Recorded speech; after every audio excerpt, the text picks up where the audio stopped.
우리나라만큼 건강보험 제도가 잘 되어 있는 나라는 정말 흔치 않습니다. 다음으로 지역가입자입니다. 지역가입자의 경우에는 소득 월액의 6.99%를 적용하는 방법으로 변경되었습니다. 소득 기준이 강화됨에 따라서 피부양자 조건을 탈락하시는 분들이 58만 명에 달할 것으로 예상이 되고 있습니다.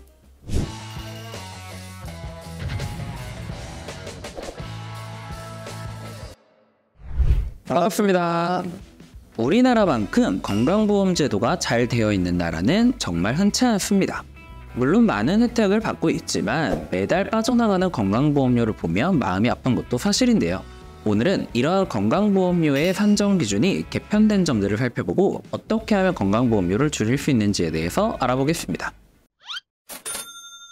건강보험료란 국민건강보험공단에서 운영하는 건강보험의 혜택을 받기 위한 보험료를 납부하는 것을 의미합니다. 흔히 우리가 얘기하는 4대 보험 중 하나입니다. 건강보험의 대상자는 직장가입자, 지역가입자, 피부양자, 의료급여 수급권자로 나뉩니다. 그중 직장가입자가 36.7%로 가장 큰 비중을 차지하고 있습니다. 흔히 직장에서 4대 보험을 적용받고 있는 근로자들을 직장가입자로 분류합니다. 이 경우에는 월급의 6.99%를 매달 건강보험료로 내게 돼 있으며 이를 회사와 근로자가 절반씩 부담합니다. 하지만 요즘에는 근로소득 외에도 N잡러를 하시는 분들이 많기 때문에 근로소득 이외의 소득이 3,400만 원을 초과하는 경우 초과분에 대해서 추가적인 건강보험료를 부과합니다. 하지만 이번 개편을 통해서 3,400만 원이던 소득 기준이 2,000만 원으로 줄어들었습니다. 예를 들어서 근로소득 이외에 부동산 임대소득이 3,000만 원이신 분이 있다고 가정해보면 이 중 공제되는 2,000만 원을 제외하고 1,000만 원에 대해서 6.99%를 적용하여 58,250원의 건강보험료가 추가됩니다. 이처럼 근로소득 이외의 추가소득에 대해서도 건보료가 발생할 수 있기 때문에 N잡을 갖고 계신 분들께서는 꼭 확인해 보셔야겠습니다. 다음으로 지역가입자입니다. 지역가입자의 경우에는 소득과 재산, 차량을 더하여 점수화하던 방법에서 소득 월액의 6.99%를 적용하는 방법으로 변경되었습니다. 또한 재산의 공제금액이 500만 원부터 1,200만 원까지 차등 적용되는 것에서 5,000만 원 일괄 공제되는 것으로 변경되었습니다.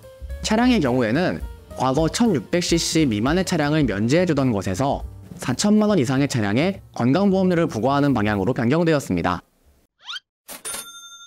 다음으로 건강보험료를 내지 않고 건강보험료를 내는 사람에게 피부양자로 등록하는 경우입니다.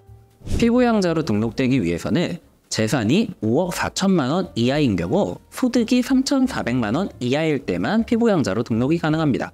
또한 재산이 5억 4천만 원 이상일 경우에는 소득이 1,000만 원 이하인 경우에만 피부양자로 등록이 가능합니다. 소득이 3,400만 원을 초과하거나 재산이 9억을 초과하는 경우에는 피부양자로 등록이 불가능합니다. 하지만 이번 건강보험료 개편을 통해서 재산이 5억 4천만 원 이하인 경우라도 소득이 3,400만 원에서 2,000만 원으로 기준이 내려왔습니다. 소득 기준이 강화됨에 따라서 피부양자 조건을 탈락하시는 분들이 58만 명에 달할 것으로 예상이 되고 있습니다. 그렇기 때문에 정부에서는 갑작스럽게 건강보험료를 부담하는 것을 경감시켜주기 위해 1년차 때 80% 할인해주는 것에서 매년 20%씩 줄어드는 방식으로 총 4년 동안 건강보험료를 할인해주는 정책을 펼치고 있습니다. 다음으로 피부양자의 소득 기준에 대해 알아보겠습니다. 이자와 배당 소득은 합하여 연 1,000만 원을 초과할 시 전액이 소득에 반영되겠습니다. 또한 사업소득과 기타 소득은 필요경비 공제 후의 금액을 반영합니다. 근로소득은 근로소득 공제 전 금액을 반영하게 되고 연금소득은 공적연금인 국민연금 수령액의 30%를 반영하는 것에서 50%를 반영하는 것으로 변경되었습니다. 이때 연금소득은 공적연금만 반영되기 때문에 사적연금인 연금저축은 반영되지 않겠습니다. 또한 비과세 소득, 퇴직소득, 양도소득은 반영되지 않겠습니다.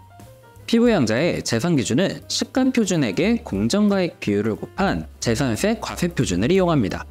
이때 공정가액 비율이란 토지와 건축물에 대해서는 공시가격의 70%를 적용하고 주택의 경우에는 60%를 적용합니다.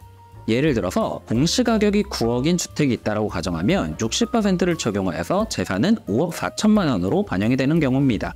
공시가격이 9억인 주택이 있다면 공정가액 비율인 60%를 적용하여서 재산으로는 5억 4천만 원이 반영되는 것입니다. 직장에서 퇴직 등의 이유로 지역가입자로 전환되면서 갑자기 건강보험료가 많이 부과되는 상황이 있습니다.